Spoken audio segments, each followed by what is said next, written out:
4, 8, 16,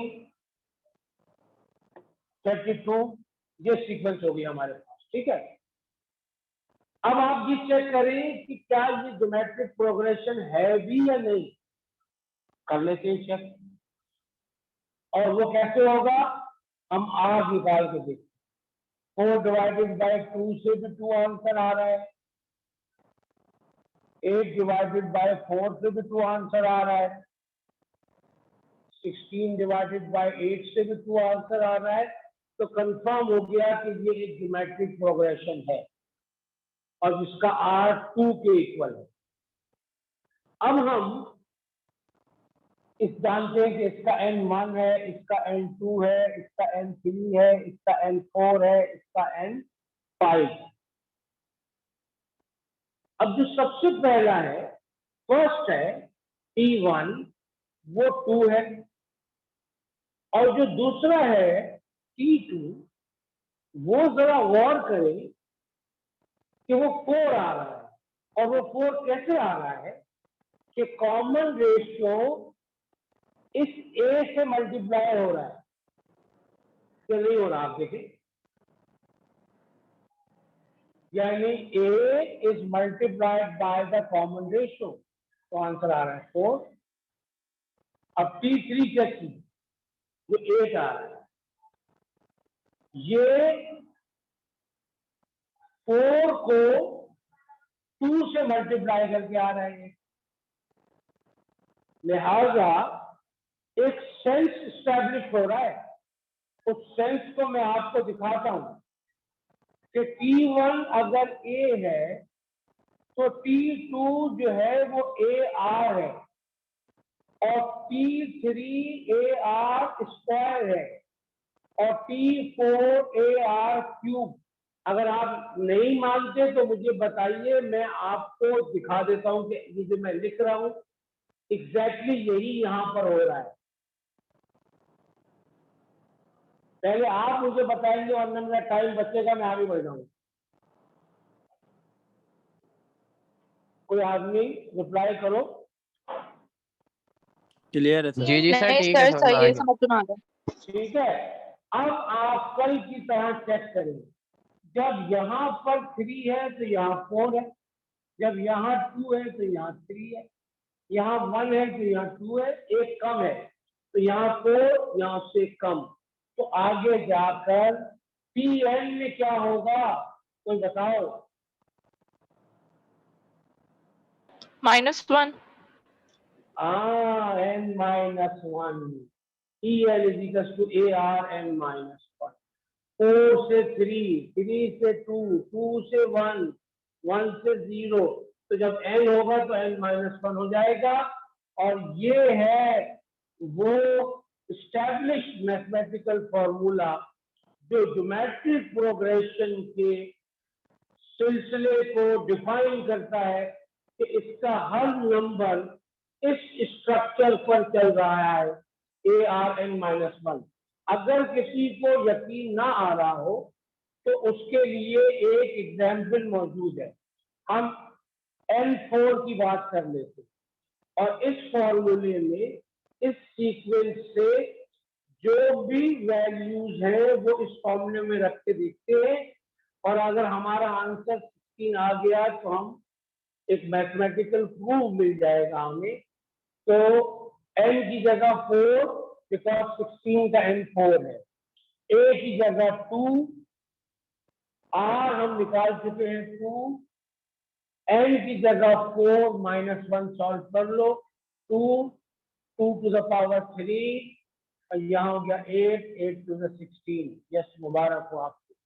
ये this is the right formula for describing any term of the sequence, and the sequence should be geometric। अगर geometric progression है तो उसकी हर term को आप इस फॉर्मूले से डिफाइन कर सकते हैं। पहले बताइए, सबके लिए ओके की रिपोर्ट है? जी सर। जी sir. Very good, very good, बेहतरीन बेहतरीन बेहतरीन। ठीक है, तो अब इसमें थोड़ा सा इसका ऑपरेशन करते हैं कि यार ये इस फॉर्मूले में क्या क्या है। इस फॉर्मूले में क्या सलाहियत है, इसका क्या पोटेंशियल है, इसके जरिए किसी ज्योमेट्रिक प्रोग्रेशन की फर्स्ट टर्म मालूम कर सकते हैं। अगर हमें बकिया चीजें मालूम हो, टी एन मालूम हो, आर मालूम हो, एन मालूम हो, तो आप ए कैलकुलेट कर सकते हैं, इससे एन निकाल सकते हैं। अगर हमें कोई लास्ट टर्म पता हो, फर्स्ट टर्म पता हो, आर पता हो, तो कई जैसे मैंने आपसे कहा था कि ज्योमेट्रिक प्रोग्रेशन का कोई क्वेश्चन जब आपके सामने आए तो आपने कोई नई मैथमेटिकल थॉट अपने दिमाग में नहीं लेके आनी है, बल्कि यहाँ पर मौजूद जो फॉर्मूला है, इसी फॉर्मूले की कुछ चीजें आपको गिवन होंगी, कुछ गायब होंगी, सिर्फ आइडेंटिफाई करना होगा, प्लेस करना होगा और अपना आंसर निकालना होगा। ये मैं आपको दिखाऊंगा इंशाल्लाह, आई प्रॉमिस, कि आपको अलग से कुछ सोचने की जरूरत नहीं पड़ेगी। हाँ सॉरी, आपको सवाल को समझने में कभी कभी जो है कुछ और भी दिमाग में लानी पड़ती हैं, लेकिन उसके जो जो सॉल्विंग स्ट्रैटेजी होती है वो इसी फॉर्मूले पर डिपेंड करती है, नथिंग एल्स। ठीक है, बात समझ आ गई आप लोगों को? तो जिस तरह से हमने कल सम का फॉर्मूला अर्थमेटिक सीक्वेंस के लिए पढ़ा था, उसी तरीके से सम का फॉर्मूला ज्योमेट्रिक प्रोग्रेशन के लिए भी है। उसको हम रिप्रेजेंट करते हैं एसएन से, a1 minus R N divided by 1 minus R, और उसकी एक और फॉर्म भी है, a R N minus 1 divided by R minus 1। ये मैथमेटिक्स में कहा जाता है कि ये फॉर्मूला उस वक्त यूज करो जब आर एब्सोल्यूट लेसर देन 1 हो। आर एब्सोल्यूट का मतलब ये हो गया, और आई होप कि तुम लोग एब्सोल्यूट मायने जानते होगे, ठीक है। और ये फॉर्मूला यूज करना चाहिए जब आर एब्सोल्यूट जो है वो ग्रेटर देन 1 हो। लेकिन अगर कोई स्टूडेंट इस बात को भूल जाए और उसको याद ना रहे और वो उलट फॉर्मूला यूज कर दे तो कोई फर्क नहीं पड़ेगा। ये सिर्फ एक उसकी एल्जेब्रिक जो व्यू है वो डिफाइन किया गया है, वरना कोई फॉर्मूला जी बोले। सर मुझे समझ नहीं आया, एक दफा फिर से समझा दें ये सम। अच्छा, ये फॉर्मूला दोबारा बता दूं? जी सर। मैं फॉर्मूले को लिखता हूं आपके लिए दोबारा, ठीक है। ये फॉर्मूला होता है S N is equal to A 1 minus R N divided by 1 minus R. दूसरे वाले को फिलहाल अभी छोड़ दो, ठीक है, उससे बात करते हैं। अब मैं आपके सामने एक ज्योमेट्रिक प्रोग्रेशन लिख रहा हूं। उसकी जो फर्स्ट टर्म है वो 1 है, दूसरी 2 है, सर दूसरी उसकी है 3। सर ये आर एब्सोल्यूट मुझे नहीं आता, आप जरा समझा दें। मैं बताता हूँ, मैं बताता हूँ। पहले आपको थोड़ा सा क्लियर कर रहा हूँ कि why this formula is valid for finding the sum of the few terms of a geometric progression. उसके लिए मैंने एक ज्योमेट्रिक प्रोग्रेशन सेलेक्ट किया है, वो ये है जनाब वाली 3, ठीक है, 27 और 81। ये ज्योमेट्रिक प्रोग्रेशन है, ठीक है। सबसे पहले तो ये मेक श्योर करो कि ज्योमेट्रिक प्रोग्रेशन है भी या ऐसी कह रहा हूं मैं, आप चेक कर लीजिए। इसका आर निकालिए, 3 डिवाइड बाय 1 3 आएगा, ठीक है। इन दोनों के लिहाज से आर निकाल के देखो, 9 डिवाइड बाय 3, इसका आंसर भी 3 आ रहा है। इन दोनों के लिहाज से करके देखो, 27 डिवाइड बाय 9 आर 3 आ रहा है, श्योर कंफर्म हो गया। इसके लिहाज से करके देख लो। इसका मतलब ये है कि ये तो कंफर्म हो गया कि ये एक जीपी है, ज्योमेट्रिक प्रोग्रेशन है, ठीक है, ये हमने कंफर्म कर लिया। अब हम इस बात में इंटरेस्टेड हैं कि इन सबका सम क्या आएगा। एक तो आसान तरीका है, 1 + 3 + 9 + 27 + 81 को ऐड कर लो, मैनुअली ऐड कर लो। 3 + 1 4 हो गया, +9 कितना हो गया अपना 13 हो गया, 13 और 27 हो गया अपना, अल्लाह भला करे 40, और 40 और 81 कितना हो गया 121। तो ये आपने जो निकाला है 121 ये कहलाएगा S5। क्या कहलाएगा S5। क्यों? आप गिन ले आपने कितने नंबर्स को ऐड किया 1 2 3 4 5। तो ये sum of the first 5 terms of the geometric progression. सही है। और ये हमने कैसे किया है? कोई मैथमेटिकल फॉर्मूला यूज नहीं किया है, एक कॉमन सेंस वाला एक पैटर्न लगाया है, उन सबको ऐड करके देख लिया, पता लग गया आंसर 121। ठीक है। लेकिन अगर मैं इससे बचना चाहूं और कोई फॉर्मूला यूज करना चाहूं तो मेरे पास ये फॉर्मूला मौजूद है SN = A 1 - RN divided by 1 - R। ठीक। अब मेरे पास इस फॉर्मूले के लिए वैल्यूज मौजूद है। तो A की वैल्यू कितनी है 1 बिकॉज A फर्स्ट टर्म होता है। R कैसे निकालोगे? Second term divide by first term यानी 3 डिवाइड बाय 1। आंसर क्या आ जाएगा 3। N की जगह क्या आ जाएगा 5। क्यों? मैं कितनी टर्म्स को ऐड कर रहा हूँ 5 टर्म्स को ऐड कर रहा हूँ। N की जगह आ जाएगा 5। और मैं कैलकुलेट क्या कर रहा हूँ? मैं S5 कैलकुलेट कर रहा हूँ। That is the sum of the first 5 terms of a GT। Formula मेरे पास है, इसमें वैल्यू डालता हूँ। S5 A की जगह आ गया 1 1 - R की जगह आ गया 3 N की जगह आ गया 5 डिवाइडेड बाय 1 - R की जगह आ गया 3। अब इसको सॉल्व कर लो तो हो जाएगा 1 - 3 की पावर 5 कितना होता है यार? क्वेश्चन बताएगा 243। और डिवाइड बाय -2 243 में से 1 सब्ट्रैक्ट कर दो तो माइनस का 242 और डिवाइडेड बाय -2 कर दो, क्या आंसर आएगा? माइनस माइनस कैंसिल हो गया, 1 to 1 आंसर आ रहा है नहीं आ रहा है?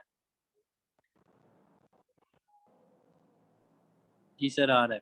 क्योंकि वही आंसर आ रहा है जो मैंने मैनुअली ऐड करके निकाला था। तो कम से कम एक बात तो स्टैब्लिश हो गई कि ये जो फॉर्मूला है ये फॉर्मूला रियली ज्योमेट्रिक प्रोग्रेशन के फर्स्ट फ्यू टर्म्स का सम प्रोवाइड करता है। अब इशू ये स्टूडेंट को आ रहा है कि यार दो फॉर्मूले लिखे आपने, ठीक है, इसका R3 आ रहा है लेकिन मैंने फॉर्मूले उल्टा इस्तेमाल किया है। अगर मैं किताब फॉलो करूं तो मुझे ये वाला फॉर्मूला इस्तेमाल करना चाहिए Rn-1 डिवाइडेड बाय R-। और सिर्फ पता फर्क क्या होगा, ये -242 और -2 आने के बजाय आएगा प्लस का 242 divided by 2 and I will receive the same answer 121। इसका मतलब ये हो गया कि जो बात मैं आपसे कह रहा था कि अगर स्टूडेंट इस फॉर्मूले को उलट पुलट कर देगा इस्तेमाल करते हुए तो उसके आंसर से कोई फर्क नहीं पड़ेगा। लेकिन अगर ये दो फॉर्मूले एग्जिस्ट करते हैं तो मैथमेटिकली इसका कोई ना कोई जस्टिफिकेशन है, वो मैं अब आपको एक्सप्लेन करूंगा। पहले आप नोट कर लीजिए अपने पास और मुझे ये बता दीजिए कि आप किस लेवल तक कंफर्टेबल हैं।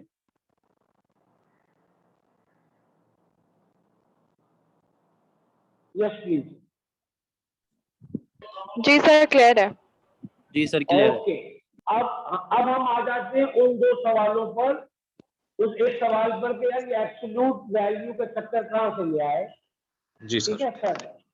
तो वो अब उसकी तरफ आते हैं।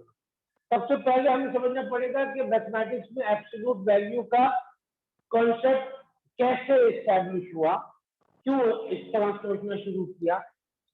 तो वैसे तो जो रिगरस मैथमेटिक्स है उसमें उसको बड़ी बात की जा सकती है, but as in the A levels हम तो रिगरस मैथमेटिक्स नहीं पढ़ रहे हैं, हम सिर्फ सब्सिडरी फाउंडेशन मैथमेटिक्स पढ़ रहे हैं फॉर यूनिवर्सिटी स्टडीज, इसलिए एग्जाम्पल से बात को समझना काफी। जब आप कोऑर्डिनेट एक्सिस के ऊपर यानी एक्स एक्सिस और वाई एक्सिस आप सब लोग वाकिफ हैं उनसे। अगर आप 3 यूनिट्स इस तरफ मूव करें इस डायरेक्शन में एक्स पॉजिटिव में तो 3 आ जाएगा, और अगर आप इस तरफ मूव कर जाएं तो -3 आ जाएगा। ठीक है, यही है ना बात। अगर आप फिजिक्स, अच्छा आप लोग कॉमर्स स्टूडेंट में फिजिक्स जानते हैं, छोड़ दो। अब अगर मैं अपने आप को सोचूं तो मैं इस ओरिजिन से इस पॉइंट 3 तक 3 स्टेप चल के गया हूं, तो जो भी मुझे काम था, मेरा जो वर्क डन था वो हो गया। लेकिन अगर मैं इधर जाने के बजाय इस डायरेक्शन में चला जाता और 3 स्टेप उठाता, क्या मेरा वर्क डन डिफरेंट होता या वही होता? डिफरेंट। ना, मेरा वर्क डन, मेरी मेहनत, मेरे नंबर ऑफ स्टेप सेम होते सर या सेम different होते। सेम सेम होते भाई, सेम। मेरा काम, मेरी तवानाई, मेरी एनर्जी जो है वो सेम खर्च होती। लेकिन वाई इट इज -3 एंड +3? इसकी रीजन ये है कि मैथमेटिक्स एक ऐसा सब्जेक्ट है जो डायरेक्शन के डिफरेंस को प्लस माइनस से आइडेंटिफाई करता है। ठीक है, लेकिन क्योंकि काम दोनों के अंदर सेम है, लिहाजा -3 और 3 की एब्सोल्यूट वैल्यू इज 3। अगर आपसे कोई पूछे what is the absolute value of -3, आप कहें 3। What is the absolute value of 3 is 3। उस एब्सोल्यूट का सेंस पता क्या है यहाँ पर, कि उसके अंदर जो यूनिवर्सल फैक्ट मौजूद है वो सेम है, चाहे वो -3 हो या +3। और वो यूनिवर्सल फैक्ट अगर मैं स्टेप्स के लिहाज से देखूं तो +3 का मतलब है और -3 का मतलब है कि मेरा काम, मेरा पोटेंशियल, मेरा एनर्जी सब सेम खर्च हुई। ठीक है, लेकिन डायरेक्शनल फर्क माइनस और प्लस प्रोवाइड कर रहा है, जिससे कोई फर्क नहीं पड़ता, मेरा वर्क डन हर सूरत में 3 है। क्या ख्याल है? सर इसको मॉड भी कहते हैं ना? Yes exactly. बहुत सारे टीचर इसको मॉडुलस पढ़ते हैं, बहुत सारे टीचर इससे एब्सोल्यूट वैल्यू पढ़ते हैं। ठीक है, और वो दोनों बातें एक ही हैं। हाँ सर, मैं इसीलिए कंफ्यूज हो गई थी क्योंकि मैंने मॉड्यूलस पढ़ा है, तो मैं थोड़ी कंफ्यूज हो गई थी कि ये एब्सोल्यूट वैल्यू क्या है। हाँ, तो कोई बात नहीं, ठीक है। कॉन्सेप्ट वही जो आपने सोचा हुआ है, बिल्कुल आपने दिमाग। ठीक है, बताइए आप मुझे। अब वो जो जिस बंदे ने मुझसे पूछा था तो वो एब्सोल्यूट वैल्यू वाला, वो कौन सा समझ आ गया उसे? हाँ भाई कोई स्टूडेंट था ना यार, मेरे ख्याल से कौन था मुझे जी सर, समझ अभी आ यार, गया तुम लोग समझ। जब तक, ठीक है, जब तक तुम लोग मिलोगे नहीं, तुम लोग बाय बाय नेम और बाय फेस तुम लोग को रिकग्नाइज इंशाल्लाह ताला एक दो हफ्ते में उम्मीद है कि मुलाकात होगी आप लोगों से। ठीक है भाई, तो अब आप इससे कंफ्यूज मत होइएगा। Sn is equal to a1 minus R N over 1 minus R use कर ले। Sn is equal to a R N minus 1 over R minus 1 use कर ले, कोई फर्क नहीं पड़ेगा एज लॉन्ग एज आप ए आर और एन की वैल्यू सही सब्स्टिट्यूट करें, कोई फर्क नहीं। ठीक है, बताइए आप लोग यहाँ तक बात समझ आ गई है? जी सर। जी ठीक सर। है, अच्छा, ऑलराइट। अब एक छोटा सा कॉन्सेप्ट और है ज्योमेट्रिक प्रोग्रेशन में, जिसे हम इनफाइनाइट ज्योमेट्रिक सीक्वेंस कहते हैं। इनफाइनाइट ज्योमेट्रिक सम कह दो या सीक्वेंस कह दो, ठीक है। इसकी मिसाल बड़ी दिलचस्प है। ठीक है, फर्स्ट करें, मैं कहीं जॉब करता हूं और मुझे फर्स्ट डे $9 मिले, सेकेंड डे मुझे $6 मिले, और फिर नेक्स्ट डे मुझे, यानी इसको 6 डिवाइडेड बाय 9 कर दूं तो कितना आ जाएगा? 2/3। तो 6 को 2/3 से मल्टीप्लाई करूं और मुझे $4 मिल जाए, और फिर इसी तरीके से 2/3 जो मेरा आर है इसमें 4 से मल्टीप्लाई करूँ तो मिल जाएगा 8/3। नेक्स्ट डे मुझे $8/3 मिले। ठीक है, अब आप एक चीज देखिए, ये फर्स्ट डे था, ये सेकंड, ये थर्ड, ये फोर्थ, और इसी तरह चलता रहेगा। मैं अगला भी लिख सकता हूँ, इसको 2/3 अगर करूँ मैं तो ये हो जाएगा 16/9। तो नेक्स्ट डे मुझे $16/9 मिलेंगे। ठीक है, अब मैं उस बंदे के पास काम करने गया, 1 दिन, 2, 3, 4, 5, इसी तरह चलता रहा। 160 जब डेज कंप्लीट हुए तो आपका क्या ख्याल है कि 160 डेज पर जो मेरी सैलरी होगी, जो भी मुझे मिलेगा वेज, वो एक बहुत ही स्मॉल नंबर हो जाएगा या नहीं हो जाएगा? Because numbers are getting smaller smaller and smaller. है या नहीं? ये सेंस बताइए भैया। जी सर। बिल्कुल। और आगे बढ़ा लो 278 डेज पर तो और ही छोटा होगा। अब मैं उसके पास गया, फर्स्ट 278 डेज में मैं उसके पास गया, ऑनर के पास। मैं कहा मैं जो है ना तुम्हारी जॉब छोड़ रहा हूँ, बस मुझे पैसे से मैं जा रहा हूँ। तो वो उसने अपने अकाउंट से कहा कि भाई ऐड करते जाओ 9 + 6 + 4 + 8/3 + 16/9। उसने 2-4 और ऐड किए, मैंने उसे रोक दिया। मैंने बस कर भाई, इतना काफी है। ऐसा करो, सिर्फ जो है ना तुम 10 जो डेज है, शुरू के 10 डेज उनके ही पैसे जमा करो, मुझे दे दो और जान छोड़ो, मैं जा रहा हूँ। बताओ मैं ऐसा क्यों कर रहा हूँ? कोई है तुम लोग के जहन में आइडिया कि मैं ऐसा क्यों कर रहा हूँ? क्योंकि आपको बाकी 260 दिन का फर्क नहीं पड़ता अब। यस, बिकॉज नंबर स्मॉलर होते चले जा रहे हैं and they will not add up anything very significant in the sum. ऐसा है या नहीं है? सर जी सर। यस, बिल्कुल है। आगे शुरू के 10-12 दिन तक तो चलो एक सिग्निफिकेंट फिगर होगी, ऐड करूंगा तनख्वाह बढ़ेगी। ये 70 और 88 डेज में जाके डेसिमल में आ जाएगा। 0.12, 0.15 वो कौन देगा भाई? रख भाई, कहीं जाया कर रहा है तू, प्लस प्लस प्लस प्लस कर रहा है। तो इससे बेहतर है मेरी जान छोड़ दे, मुझे नहीं चाहिए, मुझे शुरू के पैसे दे दे, मैं अपने घर जा रहा हूँ। जैसे ही मैं उसको ऐसा कहूंगा ना, इसका मतलब सीक्वेंस के सेंस में क्या होगा कि मेरे लिए एन इररिलेवेंट हो गया, मेरे लिए एन इररिलेवेंट हो गया, मेरे लिए ए रेलिवेंट है, मेरे लिए आर रेलिवेंट है, लेकिन एन इररिलेवेंट हो गया। और इस एन के इररिलेवेंट होने की वजह से हमने प्रोड्यूस किया, जिसका प्रूफ जरूरी नहीं है, मैं आपको बता सकता हूँ, ये कहलाता है sum to infinity. Sum to infinity, और इसका फॉर्मूला होता है A/1 - R without any contribution of n, because n की वजह से कोई फायदा नहीं होने वाला।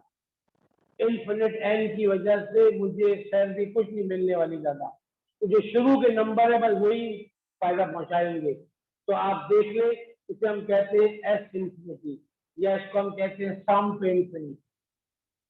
सम टू इंफिनिटी, ठीक है।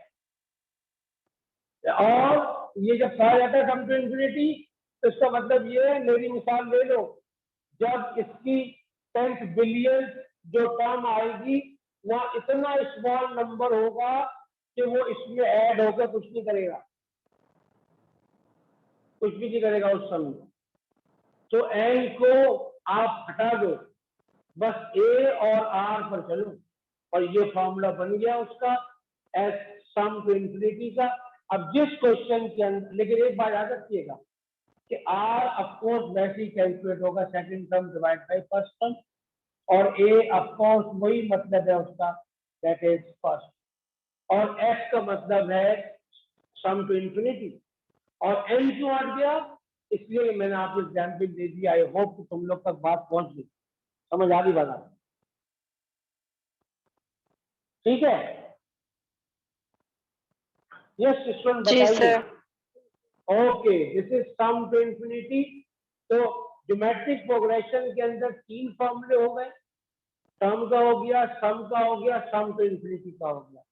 और कुछ टीचर और भी फॉर्मूले लिखवाते हैं, कोई जरूरी नहीं है, मेरा अपना एक्सपीरियंस है, ये चल जाता है।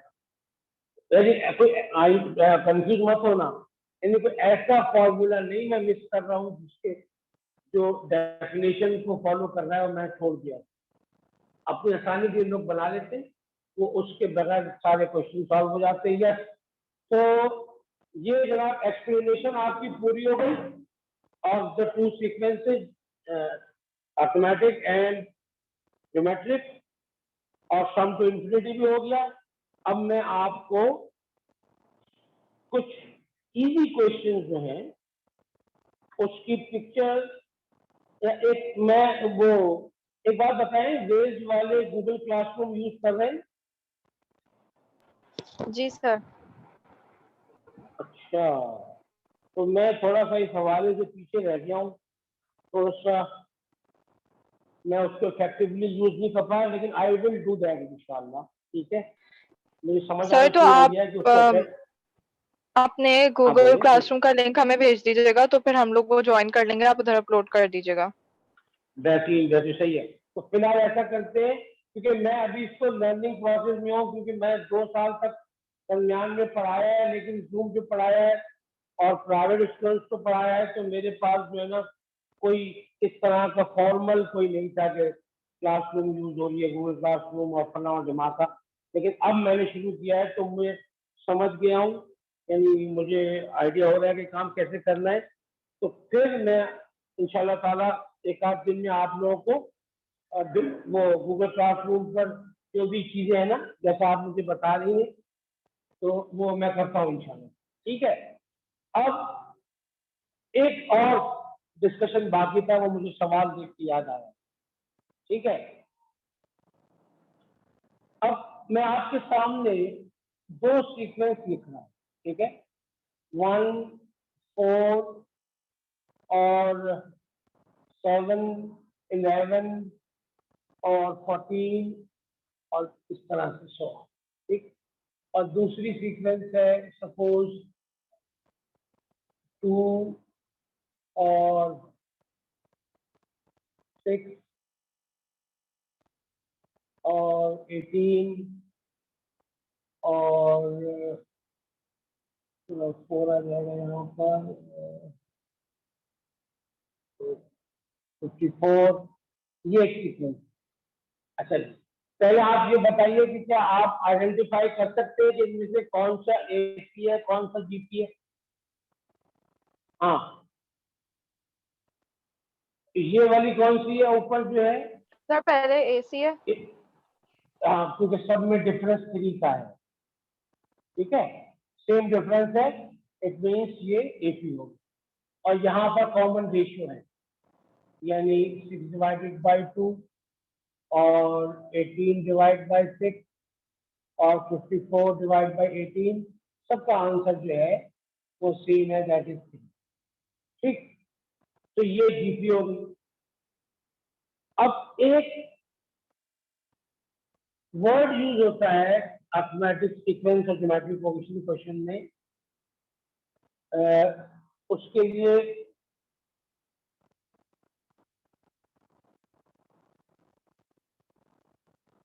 वो है जनाब यानी nth टर्म, कि आप इन सीक्वेंस की n सम मालूम करें। ठीक है, अगर गौर सुनिएगा बात सुनिए, मैं पहले वाले के लिए Tn = a + n-1 into D लूंगा, और उसमें a के अगेंस्ट 1 आ जाएगा, n के अगेंस्ट n रहेगा, बिकॉज मैं Tn कह रहा हूं, लिहाजा मैं I am not interested in any specific term, मैं सिर्फ a की वैल्यू और b की वैल्यू पुट कर रहा हूं। इससे मेरा आंसर आ जाएगा 3n-3, दैट इज 3n-2। तो ये Tn जो है वो AP का है, और इसी तरीके से मैं दूसरी सीक्वेंस के लिए Tn के लिए क्या कर रहा हूँ, Tn = ARn-1, A की जगह आ जाएगा जनाब 2, R की जगह आ जाएगा 3 और n-1। तो ये जो मेरे पास आया है अपना 2 × 3 to the power n-1, ठीक है।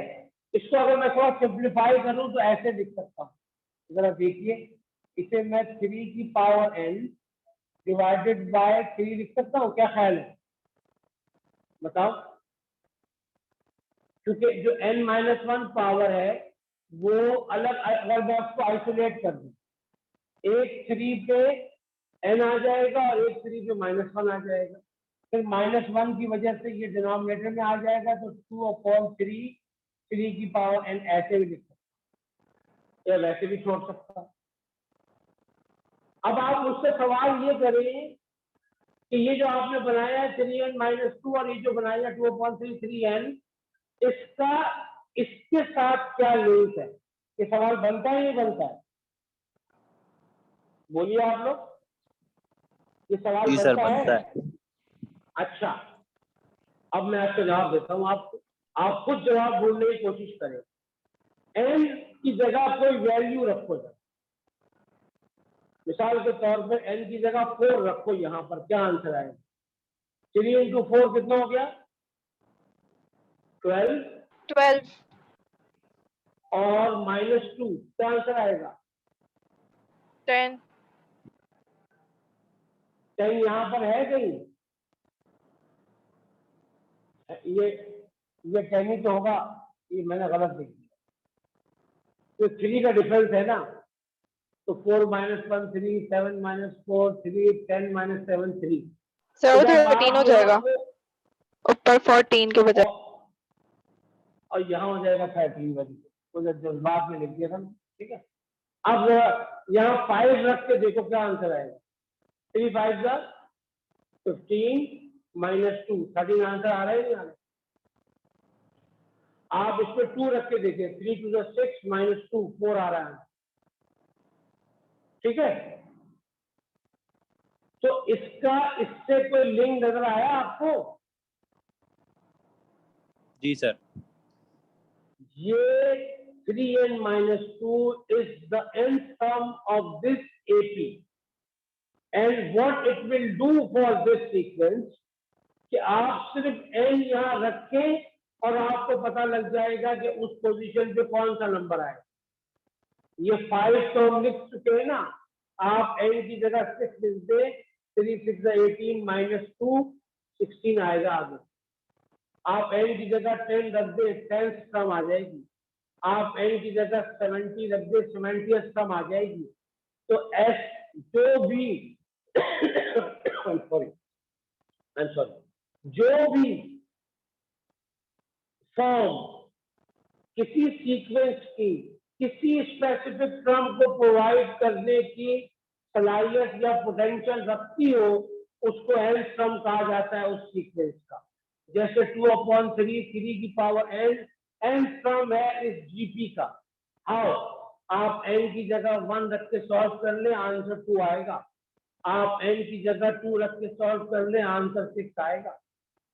इसी तरीके से आगे चलकर अगर कोई इंटरेस्टेड हो जाए कि what would be the number when n = 101, तो उसे सिर्फ यहाँ पर, अब उसे ये बेवकूफी नहीं करनी होगी कि वो सोच सोच के लिखता जाए, सिर्फ वो क्या करे, n की जगह पर 101 रख के सॉल्व कर ले, जो जवाब आएगा वो 101st प्लेस वाले टर्म होगी।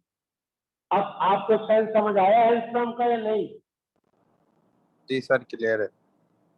बिल्कुल सही है। All student? जी सर। Okay, very good.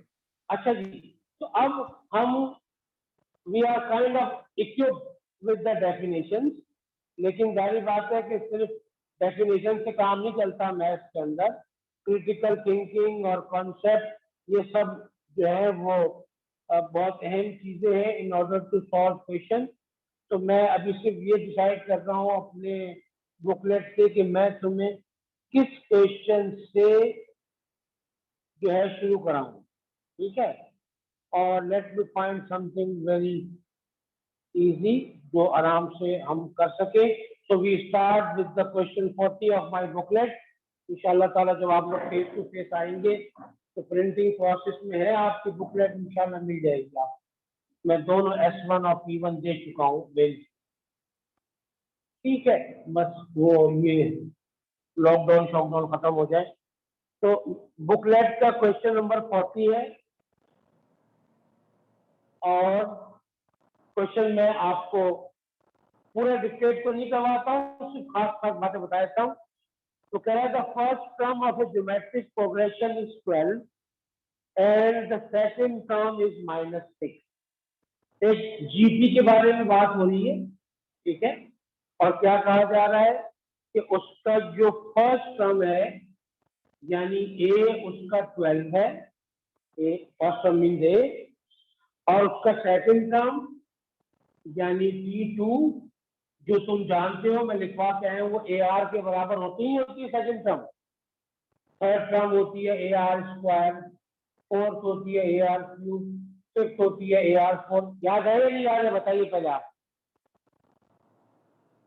हाँ भाई बताओ मुझे पहले ये याद है। तो AR भी दिया हुआ है वो -6 के बराबर, ठीक है। यानी अगर मैं T2 हटा दूं और सिर्फ लिख दूं AR -6 तो तुम लोग समझ जाओगे। अब ये दो चीजें तुम्हारे पास है उस सीक्वेंस की, फर्स्ट और उसकी सेकंड टर्म तुमको मालूम है। तो वो कह रहा है क्या मालूम करो। फर्स्ट पार्ट में आपसे कह रहा है the 9th term of the progression, 9th term मालूम करनी है आपको, T9 का पता कर। अब T9 निकालने का ज्योमेट्रिक प्रोग्रेशन का फॉर्मूला होता है ARn-1, लेकिन हमें A पता है, ये रहा 12, हमें R नहीं पता है। तो हम पहले R कैसे निकालें? यस, तो इस इक्वेशन से R निकल आएगा। हमारे पास AR -6 है तो R बराबर जाएगा -6/A और A की वैल्यू 12 है तो -6/12 मीन्स A की वैल्यू -1, सॉरी R की वैल्यू -1/2 हो गई। अब कोई मसला ही नहीं है, हम T9 निकालना है और T9 होगा AR8। याद रहना चाहिए अब, क्योंकि जब यहाँ 9 होगा तो यहाँ 8 होगा, यहाँ 7 होगा तो 6 होगा। जैसे n है तो n-1 है। अगर ना रहे किसी को याद तो वो वैसे सॉल्व भी करके देख ले, n की जगह 9 रखकर जब वो सॉल्व करेगा तो AR8 ही आएगा। अब a की जगह रख दो 12, R हमें मालूम है -1/2, उसकी पावर 8 कैलकुलेटर के हवाले करो, सवाल सॉल्व हो गया। फर्स्ट पार्ट बताइए, समझ आया सबको भाई? सर 3/64 आ रहा है भाई। Very good, 3/64 is our positive आ रहा है ना, ठीक है जी सर पॉजिटिव आ रहा है। ओके। अच्छा फिर उसने ये तो हो गया फर्स्ट पार्ट। अब उसने सेकंड पार्ट में तुमसे कहा है कि आप सम टू इंफिनिटी निकालो, sum to infinity, sum to infinity. और सम टू इंफिनिटी का फॉर्मूला है A/1 - R। We have everything. A 12 के बराबर है, 1 - R -1/2 के बराबर है। बस कैलकुलेटर के हवाले करो और बता दो क्या आंसर। सर सवाल 8 solve हो आंसर आ रहे हैं। गया। 8 आंसर आ गया, अल्लाह खैर। बताइए सही है, समझ आया आप लोगों को? जी सर आ गया। जी अच्छा, सर। अब इसी तरीके, हाँ वेरी गुड वेरी गुड। बस अभी देखिए, लेकिन जाहिर बात है कि ये थोड़े से ओवर सिम्पलेस्ट वाले क्वेश्चन है। इसके पहले वाले पार्ट के 3 मार्क्स हैं और दूसरे वाले के 2 है, तो टोटल 5 मार्क्स का क्वेश्चन है। और ए लेवल में 5 मार्क्स बहुत वैल्यूएबल चीजें, याद रखिएगा बात। ये टॉपिक उन टॉपिक्स में से मेरी नजर में है। देखिए आपके नंबर कटते हैं फंक्शन में, आपके नंबर कटते हैं इंटीग्रेशन में या डिफरेंशिएशन वगैरह। तो ऐसे टॉपिक जो हमने, जैसे हम बायनॉमियल थ्योरम पढ़ लिया, हमने एपीजीपी हम पढ़ रहे हैं, इसलिए बड़ी पक्के होने चाहिए आप। ताकि जो वहां से नंबर कट रहे हो वो इनसे बैलेंस हो जाए, आपका ग्रेड अपनी जगह स्टैंड। ठीक है, तो ये बहुत इंपॉर्टेंट है, इजी लेकिन इंपॉर्टेंट चैप्टर है इस सेंस से कि हमें उनके जरिए अपने ग्रेड को मेंटेन करना होता है, अपने थ्रेशोल्ड को कायम रखना होता है। अच्छा जी, अब इसी तरीके से बुकलेट में 35 क्वेश्चन, थोड़ा सा आप ये नोट कर चुके हैं आप लोग। अब जब मैं आप लोगों से पूछूं तो प्लीज रिप्लाई कीजिएगा, जरूरी है असल में, ये टीचिंग टेक्निक में शामिल है चीज, खासतौर पर इस चैप्टर में। जो मैं पूछूं तो आप लोग बोलिएगा, ठीक है। इस क्वेश्चन में लिखा हुआ है 35 में, the second term of a geometric progression is 3 and sum to infinity is 12। The second term of a geometric progression is 3। मैं क्या लिखूं बताइए, ये 3 को किसके अगेंस्ट लिखूं? सर AR के is equal to very good, very good जो बात, AR इज इक्वल टू 3 और सम टू इंफिनिटी इज 12। तो 12 को किसके अगेंस्ट लिखूं बताइए? ये लिखा हुआ है सम टू इंफिनिटी का फॉर्मूला, तो यहाँ लिख सर दूं इसी के अगेंस्ट लिख देंगे 1 माइनस। अब ऊपर किसी एक को सब्जेक्ट बना लेंगे। वेरी गुड, अब यहाँ से अलजेब्रा शुरू हो जाएगा, साइमल्टेनियसली सॉल्व करो। और यही क्वेश्चन का फर्स्ट पार्ट है, find the first term of the progression. आपको पहले पार्ट में वो कह रहा है कि फर्स्ट टर्म बताओ किसके बराबर है, यानी फर्स्ट टर्म निकालने का मतलब है कि ऊपर से ए निकालना। अब ए कैसे निकलेगा, साइमल्टेनियस करना शुरू करो, क्या कहते हो जाएगा? सर 1 सेकंड से कर रहा हूँ। हाँ ठीक है, ये बताइए साइमल्टेनियस में बताऊं आप लोगों को या कर लोगे? हो जाएगा सर, हो हाँ, जाएगा। मानूर बताएं आप क्या कहती है? सर ये करके दिखा दें प्लीज। करके दिखा दें, कोई बात नहीं, ठीक है, बिल्कुल कहना चाहिए आदमी को साफ साफ। तो इसमें क्या करो, इसमें आसानी ये होगी कि ए को सब्जेक्ट बनाकर पहली इक्वेशन से और उसको ए की जगह प्लेस कर दो यहाँ। तो जब अच्छा ठीक है सर, समझ गई मैं, फिर वो समझ ए और लो। आर की वैल्यूज आ जाएंगी। हाँ, तो 3/r हो जाएगा, ए की जगह पर अब 3/r रख लो और divided by 1 - r is equal to 12। अब इसकी यहाँ से भी देखो AS लेवल के ऊपर अपने आप को मुश्किल से बचाओ और टाइम गायब ना होने दो, ठीक है। अब क्या करना चाहिए, करना ये चाहिए मुश्किल में क्रॉस मल्टीप्लाई कर, 3/r is equal to 12 multiplied by 1 - r, और इसको सॉल्व कर लो r के लिए, आसान तरीन इक्वेशन बन गई। तो ये 3 is equal to 12r minus r square minus 12r square, ठीक है। और फिर जी सर हो जाएगा। ठीक है, तो जनाब यानी 12r स्क्वायर माइनस का 12r प्लस 3, तो r की क्या वैल्यू आ रही, किसने सॉल्व किया यार अब तक? आप कैलकुलेटर यूज कर लो, डायरेक्ट AS लेवल के ऊपर सॉल्व करने में सर 1/2 आ रहा है, 1/2 आ रहा है। एक ही आंसर आ रहा है ना 1/2? ठीक है, एक ही आ रहा है। एक आंसर r आ गया 1/2। बस इस r की वैल्यू को यहाँ रख दो तो a की वैल्यू आ जाएगी, a is equal to 3/1/2। Sir वैसे इसको डायरेक्ट भी कर सकते हैं ना? हाँ कर सकते हैं। देखो मैं इसकी मार्किंग स्कीम निकाल रहा हूँ, ठीक है। तुमने जो सवाल किया है उसका तुम्हें बिल्कुल सुथरा जवाब मिलना चाहिए कि क्या मेथड दिखाना जरूरी है यहाँ पर, ठीक है। तो मैं अब तुम्हें पढ़ के सुना रहा हूँ, ठीक, और गौर से सुनना है जो मैं पढ़ रहा हूँ। उसने लिखा है मार्किंग स्कीम में, टीचर मार्किंग स्कीम में, कि जो लोग, देखिएगा सब लोग तवज्जो कीजिएगा प्लीज जरा है, आपको याद आए तवज्जो कहने कौन कहता था, एक बहुत बड़े इस्लामी, याद है तवज्जो तवज्जो कौन कहता है, वो जो इंतकाल हो गया जिनका, ठीक है। तो जरा तवज्जो जी जी कीजिएगा सर, जरा। समझ गए समझ गए समझ गए। समझ गए, ठीक है। तो उसने कहा कि जो स्टूडेंट AR = 3 और a अपॉन 1 माइनस r को 12 लिख लेगा, उसको एक मार्क B1 का दे दो और एक मार्क B1 का दे दो, दोनों। और B1 क्या चीज है हमारी मार्किंग स्कीम? B1 हमारी मार्किंग स्कीम में है approach, the strategy, the concept is B। तो जो ये लिख लेगा उसे 2 मार्क्स मिल गए।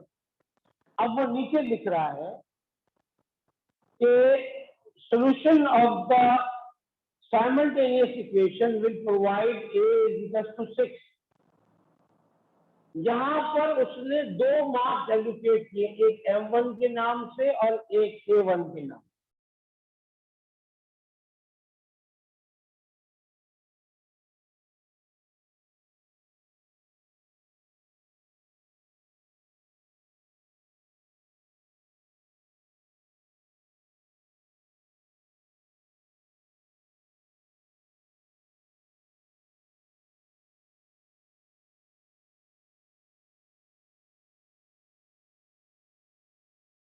सर आपकी आवाज नहीं आ रही।